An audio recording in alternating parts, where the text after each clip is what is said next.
Hi friends, welcome to my YouTube channel Student Shake Point. Today we are going to do chapter 2 Components of Food Class 6 Science. Previous videos में हमने इसका कुछ syllabus cover करा था, बहुत बड़ा chapter है ये। तो हमारा जो हो गया था, वो जो हमने लास्ट टॉपिक करा था वो हमने करा था टेस्टिंग फॉर न्यूट्रिएंट्स। ठीक है, ओरल क्वेश्चंस मैंने आपको कहा था, अब एक बार खुद ट्राई करना। ठीक है, अगर कोई डाउट होगा तो आप कमेंट में पूछ सकते हो। अब हमने स्टार्ट करना है nutrients in some common food items. इसका मीनिंग है कि कुछ कॉमन फूड आइटम्स में कौन कौन से न्यूट्रिएंट्स हैं। Each food item that you eat has several nutrients, some in greater quantity and others in lesser quantity. The following will give you an idea of the amount of major nutrients in some foods that you eat every day. उसमें कहा गया है कि हर एक food items में कुछ nutrients होते हैं, जिस मतलब सेवरल क्वांटिटी में न्यूट्रिएंट्स होते हैं। कुछ होते हैं जिनकी ज़्यादा क्वांटिटी होती है और कुछ होते हैं जिनकी उससे कम क्वांटिटी होती है। ठीक है, अब जो आप पढ़ोगे उसमें ये एक आपको आइडिया दिया जाएगा कि जैसे कोई भी फूड आइटम्स में कौन सा न्यूट्रिएंट ज़्यादा मात्रा में है। ठीक है, तो यहाँ पर फर्स्ट दिया हुआ है सीरियल। सीरियल में क्या आ जाता है, वीट और rice. Have maximum carbohydrate about 70%, less protein about 10%, and small amount of vitamins and minerals. Cereals are therefore eaten with every meal to give energy. You must get most of your energy from carbohydrate. Cereals में होते हैं wheat और rice, उनमें क्या होता है, maximum carbohydrate होता है कितना 70%, और जो प्रोटीन होता है वो लेस होता है कितना 10%। ठीक है, और जो स्मॉल अमाउंट होते हैं विटामिन और मिनरल के। और जो सीरियल्स होते हैं ना, वो हर मील के साथ रोज़ आप खाते हो, क्योंकि जो उसमें क्या होती है, एनर्जी होती है, वो आपको एनर्जी देता है, और एनर्जी की आपको डेली ज़रूरत होती है, इसलिए आप डेली क्या खाते हो, वीट और राइस खाते हो। ओके, नेक्स्ट है शुगर। Sugar is 100% carbohydrate. वो क्या है, प्योर फॉर्म है किसकी, कार्बोहाइड्रेट की। But eating too much sugar is not good. But ज़्यादा शुगर खाना गुड नहीं है। ठीक है, आप कोई भी चीज़ ओवर करोगे तो ऑब्वियसली उसका कोई ना कोई नुकसान होगा ही। नेक्स्ट है इन पल्सेस। पल्सेस क्या होती हैं, दालें होती हैं, उसमें कार्बोहाइड्रेट लेस होता है, प्रोटीन ज़्यादा होता है, और जिन पर्सन की स्ट्रिक्ट डाइट होती है उनके लिए ये जो पल्सेस होती हैं बहुत गुड होती हैं। ठीक है, जैसे हाइट बढ़ाने के लिए भी प्रोटीन की नीड होती है। देखो, in pulses there are less carbohydrate कितना 60% than in cereals, but more protein, ज़्यादा प्रोटीन होता है 20% ज़्यादा प्रोटीन होता है। They also have vitamin and minerals, उसमें विटामिन और मिनरल्स ही होते हैं, यही है वो। Pulses are a good source of protein specially for people, आगे ना वही बात, who follow strict vegetarian diet. ठीक है, नेक्स्ट है fish, meat and eggs are good sources of protein. They also provide you with fats. ठीक है, fish, meet और एग्स ही क्या है, इसमें प्रोटीन और फैट के ये गुड सोर्स है। क्या, fish, meat and eggs. Milk और मिल्क प्रोडक्ट्स, ठीक है, ये बहुत ज़्यादा मात्रा में इसमें क्या होता है, कैल्शियम होता है। Are rich in the mineral calcium. Calcium क्या है, मिनरल है। Which is good for bones and teeth, जो कि हड्डियों के लिए और दांतों के लिए क्या होता है, गुड होता है। They also provide you with vitamin, और ये हमें विटामिन भी प्रोवाइड करते हैं।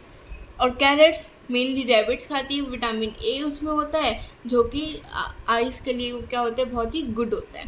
Crates are rich in vitamin A which is very good for the eyes. ठीक है, हमने टेबल पढ़ा था विटामिन और मिनरल का, उसमें विटामिन ए की कमी से क्या हो जाती है, नाइट ब्लाइंडनेस, आँखों की होता है, रात को नहीं दिखता, सिर्फ दिन में दिखता है। वो किसकी वजह से होती है, विटामिन ए के लिए, गुड है आइज़ के लिए। ठीक है, spinach and cabbage are rich in vitamin और मिनरल्स। किस में रिच है ये, विटामिन और मिनरल्स में। लीवी वेजिटेबल्स है, विटामिन में ही रिच होगी। They also provide you with roughage, roughage में इसमें होता है, हमने पढ़ा था। क्लैरिफाइड बटर यानी कि घी, अभी दूसरा बटर है। And oil are 100% fat. जैसे शुगर 100% क्या थी, कार्बोहाइड्रेट थी, वैसे ये क्या है, 100% फैट है। एक सेकेंड, मैंने ध्यान नहीं दिया और दिख नहीं रहा, एक सेकेंड। ठीक है, जैसे ये शुगर 100% कार्बोहाइड्रेट होते हैं, वैसे ये भी 100% क्या होते हैं, फैट होते हैं। ठीक है, and they must be included in your diet but limited amount, और ये इंक्लूड होना नेसेसरी है, लेकिन सही मात्रा में, लिमिटेड अमाउंट में, ओवर नहीं। Food can be divided into the following group. Food को 3 ग्रुप्स में डिवाइड किया हुआ है। एनर्जी गिविंग फूड, या एनर्जी गिविंग फूड से आपको क्या पता चल रहा है, जो क्या देते हैं, हमें एनर्जी देते हैं, ठीक है। नेक्स्ट है body building food. Body building food में आपको पता चल रहा है यानी कि क्या बॉडी बिल्डर्स के लिए होते हैं, बॉडी बनाने में हेल्प करते हैं। मैंने आपको बताया था ग्रोथ के लिए कौन सा चाहिए होता है, प्रोटीन चाहिए होता है, तो प्रोटीन क्या है, बॉडी बिल्डिंग फूड है। नेक्स्ट होता है प्रोटेक्टिव फूड, यानी कि जो आपको क्या करता है, प्रोटेक्ट करते हैं डिसीजेज से, यानी कि विटामिन और minerals. Foods are rich in carbohydrates and fat provide energy to the body are known as energy giving food। Carbohydrate और फैट को एनर्जी गिविंग फूड बोला जाता है क्योंकि ये एनर्जी प्रोवाइड करते हैं, ठीक है। Food rich in protein help our body to grow and as they known as body building food. Protein को क्या बोला जाता है, बॉडी बिल्डिंग फूड, क्योंकि बॉडी बढ़ाने में हेल्प करते हैं। बॉडी बिल्डर्स भी यही खाते हैं, proteins. Protective food, vitamin and minerals, they protect our body against diseases, ठीक है। अब बात आती है हमारी बैलेंस्ड डाइट की। बैलेंस डाइट वो होती है जिसमें प्रॉपर अमाउंट हो हर एक न्यूट्रिएंट का। अगर हम प्रॉपर अमाउंट ले रहे हैं हर एक न्यूट्रिएंट का, that is called balance diet, और ये हमें हेल्दी रखने में बहुत हेल्प करती है, ठीक है।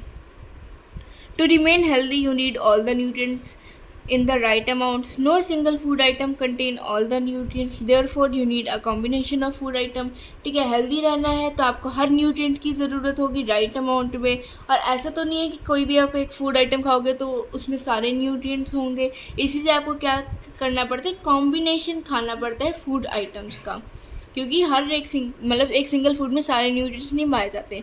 अ balance diet is one that contains proper amount of each nutrients, वो होती है जिसमें प्रॉपर अमाउंट हो हर एक न्यूट्रिएंट का। However a balance diet is not the same for everyone. Balance diet सबके लिए सेम नहीं होती है। It depends on age, sex and type of work that one does. ये किस पर डिपेंड रहती है, एज पे, सेक्स में, मेल और female, and the type of work that one does, कि एक कितना काम कर रहा है। अब जैसे मैं लेबर की बात करूँ, ठीक है, तो वो ज़्यादा काम करती तो उनके लिए जो बैलेंस डाइट है वो अलग होगी, ठीक है। ऐसे डिपेंड करती है that how much work you do, okay. In early childhood the child grows rapidly, he or she needs more protein, ठीक है। अगर हम बात करें बिल्कुल ही बचपन की, ठीक है, तो उसमें क्या है, जो बच्चा है वो जल्दी से बढ़ता है, इसलिए उसको क्या चाहिए होता है, ज़्यादा प्रोटीन चाहिए होता है। Nursing mothers and pregnant women also need more protein to serve the needs of the growing baby, ठीक है। जिनका बेबी है उनको भी ज़्यादा प्रोटीन चाहिए होगा ताकि वो अपनी बढ़ते हुए बच्चे की नीड्स पूरी करें। A hard working labour needs more energy which he can get by eating more fats and carbohydrates. यानी आगे ना हार्ड वर्किंग लेबर की बात, कि उसे ज़्यादा एनर्जी चाहिए होती है सो दैट कि उस वो क्या खाते हैं, ज़्यादा फैट्स और कार्बोहाइड्रेट्स खाते हैं। अब यहाँ पर टेबल दिया हुआ है कि 12 साल के बच्चे के लिए क्या डाइट होनी चाहिए। उसमें आपको क्वांटिटी दी हुई है वेजिटेरियन की भी और नॉन वेजिटेरियन की भी, ठीक है। अब ये आप खुद से करना, ओके। ये रही डेली की balance diet 12 year old child की, ठीक है। बहुत इजी है, एक बार आप कर लेना। बिल्कुल इम्पोर्टेंट नहीं है, मतलब फिज़िकली इम्पॉर्टेंट है बट एग्ज़ाम्स के लिए नहीं है, ठीक है। नेक्स्ट है कुकिंग फॉर फूड। अगर कुकिंग ऑफ फूड, ठीक है, पकाने के लिए क्या चाहिए होता है, food such as vegetable, cereals and meat. अब यहाँ पर हमने फूड के एग्जांपल ले लिए थे, वेजिटेबल, मीट और सीरियल्स, ठीक है। आर कुकड बिफोर ईटिंग, ठीक है, खाने से पहले इन्हें क्या करा जाता है, कुक करा जाता है। Cooking makes the food soft, tasty and easy to digest. Cooking food के बहुत सारे एडवांटेजेस है। सबसे पहले फूड को सॉफ्ट करता है, उसे टेस्टी बनाता है और डाइजेस्ट करने में भी ईजी हो जाता है। But wrong cooking methods destroy several nutrients in it. But अगर कुकिंग मेथड रॉन्ग है तो वो डिस्ट्रॉय कर देंगे उसमें बहुत सारे nutrient. Vegetables and fruits should not be washed after cutting और पीलिंग देम। जो वेजिटेबल और फ्रूट होते हैं उन्हें वॉश नहीं करना चाहिए, कब, उन्हें छिलने के बाद। पहले करना चाहिए क्योंकि पेस्टिसाइड्स होते हैं उसमें, ग्रोइंग करते फर्टिलाइजर्स और पेस्टिसाइड्स का यूज़ किया जाता है, इसलिए पहले धोना चाहिए, बाद में धोना चाहिए। This results in the loss of some vitamin और मिनरल्स। विटामिन और मिनरल के लॉस होते हैं इससे। Washing rice and pulses repeatedly also results in the loss of vitamins and minerals. ठीक है, अब चावल को भी धोना चाहिए, दाल को भी धोना चाहिए, लेकिन रिपीटेडली नहीं धोना चाहिए, उसको बार बार रिपीट कर कर नहीं धोना चाहिए, उससे भी विटामिन और मिनरल्स का क्या हो जाता है, बहुत सारा लॉस होता है. ठीक है. Food should be cooked in just enough water, उसको इनफ वाटर देना चाहिए. Cooking in too much water and then throwing extra water away makes the food loss its nutrients. वही बात आ गई, ज़्यादा वाटर में पकाओगे तो जो उसके न्यूट्रिएंट्स है वो सारे वाटर में आ जाएंगे, फिर उसको तुम फेंक दोगे, फिर उससे भी न्यूट्रिएंट्स चले जाएंगे. Vitamin C gets destroyed during cooking due to heat. ठीक है. We should therefore eat raw fruits and vegetables to get vitamin C. इसलिए विटामिन सी जो है वो सबसे पहले डिस्ट्रॉय होता है कुकिंग के लिए, इसलिए हमें उसे सबसे पहले मतलब इसलिए से अगर हमें विटामिन सी लेना है तो उसमें हमें कच्चे फ्रूट्स, तो देखो हम पकाकर तो खाते नहीं हैं, तो फ्रूट्स और वेजिटेबल्स रॉ लेने होंगे हमें. ठीक है. नेक्स्ट है डेफिशिएंसी डिसीजेस. डेफिशिएंसी का मतलब होता है कमी. ठीक है. अब न्यूट्रिएंट्स जैसे अब सही अमाउंट में नई कुकिंग हो रही है तो न्यूट्रिएंट्स डिस्ट्रॉय होंगे, जिससे क्या होगा, आपकी बॉडी में क्या आएगी, उनकी कमी आएगी, और कमी होने के कारण आप क्या पड़ोगे, बीमार पड़ोगे. ठीक है.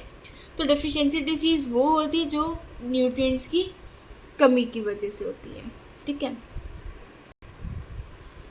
Many people in the world can not afford a balance diet due to poverty. गरीबी के कारण सारे बैलेंस डाइट को अफोर्ड नहीं कर सकते. Some others do not get balance diet because of wrong food habits. कुछ जो होते हैं वो बैलेंस डाइट इसलिए नहीं ले सकते क्योंकि उनकी फूड हैबिट्स गलत होती है, जैसे जंक फूड ओवर लेना. ठीक है. तो ऐसे फूड हैबिट्स, गलत फूड हैबिट्स की वजह से कुछ नहीं ले पाते. For example many children do not eat green vegetable. बहुत ज़्यादातर चिल्ड्रन ग्रीन वेजिटेबल्स नहीं खाते हैं, which are full of vitamin and minerals, जो कि विटामिन और मिनरल्स उसमें क्या होता है, रिच होता है. Many people practice wrong cooking habits which destroy the nutrients in food. अब ये तो है, अब जो खा रहे हैं अब वो भी कुकिंग गलत होगी तो वो भी न्यूट्रिएंट्स को क्या करेगा, डिस्ट्रॉय करेगा. तो इससे बैलेंस डाइट प्रॉपर नहीं हो पाता. People who do not get the right amount of all nutrients from their food suffer from deficiency disease. जो कि right amount में सारे nutrients नहीं ले पाते people, वो अपने food से वो suffer करते हैं किससे, deficiency disease से. The effects of the deficiency disease of different nutrients are discussed below. जो इनके effects है वो नीचे discuss किए हुए हैं. सबसे पहले आ जाती है deficiency of proteins. ठीक है. Most of the energy we need comes from proteins carry deficiency of carbohydrate. ठीक है. कार्बोहाइड्रेट से क्या मिलती है, एनर्जी मिलती है. Most of the energy we need comes from carbohydrates. About 320 gram of cereals can provide our 12-year-old with the energy he or she needs per day. ठीक है. जो उसे एनर्जी चाहिए होती है 12-year-old को, चाहे वो गर्ल हो चाहे बॉय हो, उसको 320 ग्राम लेने चाहिए. किसके, सीरियल्स के लेने चाहिए, तभी उसको क्या आएगी, एनर्जी आएगी. If your diet gives less energy than required by your body. अगर आपकी जो डाइट है उसे लेस एनर्जी मिल रही है जितनी आपकी बॉडी को रिक्वायर है, it is deficient in carbohydrate. ठीक है. फिर क्या हो जाएगा, कार्बोहाइड्रेट्स की कमी हो जाएगी. People with carbohydrate deficiency in their diet are weak and do not have enough stamina. जिसकी कमी होती है जिन पीपल में कार्बोहाइड्रेट की, उनकी डाइट में वो क्या होते हैं, वीक होते हैं और उनका इनफ स्टैमिना नहीं होता. ज़्यादातर मतलब ज़्यादा काम वो नहीं कर पाते. They can not bear physical and mental strain. वो फिजिकल और मेंटल स्ट्रेन को नहीं बियर कर पाते. Eating too much of carbohydrates also leads to ill health. अगर हम ज़्यादा कार्बोहाइड्रेट लेंगे, अब इसका मतलब नहीं है कि हमने कमियाँ देख ली तो हम ज़्यादा लेंगे. अब ज़्यादा लेंगे तो फिर वही है, फिर भी वो हमें बीमार कर देगा. Most of the extra carbohydrates are converted and stored as fat in the body. जो हम कार्बोहाइड्रेट्स लेते हैं वो कन्वर्ट हो जाता है और स्टोर हो जाता है किस में, फैट में. This lead to an increase in the body weight, जिसके कारण बॉडी का वेट बढ़ता है. आपको पता चल गया कि कैसे बॉडी का वेट बढ़ता है, क्योंकि जब कार्बोहाइड्रेट फैट में कन्वर्ट हो जाता है और स्टोर हो जाता है तो इससे हमारा बॉडी का वेट बढ़ जाता है. And this is called obesity. और and increasing the body weight due to carbohydrate is known as obesity. Overweight people are not very active and then suffer from disease. जिन पीपल का ज़्यादा wait होता है वो एक्टिव नहीं होते, और मतलब ज़्यादा एक्टिव नहीं होते, और वो क्या डिसीज़ से सफ़र करते हैं, such as than that of the heart diseases है उनमें से। ठीक है, नेक्स्ट आपका आता है प्रोटीन। अब हमने अभी करी डेफिशिएंसी ऑफ कार्बोहाइड्रेट्स। अब जो बाकी के न्यूट्रिएंट्स की जो डेफिशिएंसी है वो हम करेंगे हमारे नेक्स्ट वीडियो में।